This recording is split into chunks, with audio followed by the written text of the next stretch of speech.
এক লোক নিজের বৃদ্ধা মাকে ঝুড়ির উপর বসিয়ে গভীর এক জঙ্গলের মধ্যে যাচ্ছিলেন। হাঁটছে আর হাঁটছে। অনেকটা দূর যাওয়ার পর তার ছোট্ট সন্তান তাকে জিজ্ঞেস করলো, বাবা, দাদিকে ঝুড়িতে করে কোথায় নিয়ে যাচ্ছ?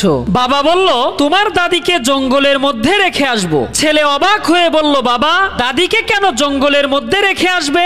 বাবা বলল, তোমার দাদি বুড়ো হয়ে গেছে, কোনো কাজ করতে পারে না, শুধু খায় আর ঘুমায়, তাই তাকে আমাদের কোনো কাজে আসে না। ছেলে অনেকটা সময় ভেবেচিন্তে বলল, বাবা, তবে দাদিকে রেখে আসার সময় ঝুড়িটা কিন্তু অবশ্যই নিয়ে আসবো। বাবা কিছুটা অবাক হয়ে জিজ্ঞেস করলো, কেন রে, ঝুড়িটা আনতে হবে কেন?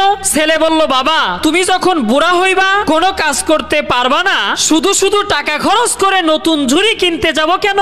এই ঝুড়িতে করেই তোমাকে জঙ্গলের মধ্যে রেখে যাব। ছেলের কথায় বাবার বুকের ভেতরটা চমকে উঠলো এবং মনে মনে ভাবতে লাগলো, আমি যখন ছোট ছিলাম এই বাবা মাই অনেক যত্নে আমাকে বড় করেছে। লোকটি তখন নিজের ভুল বুঝতে পেরে বৃদ্ধা মাকে বাড়িতে নিয়ে আসলো।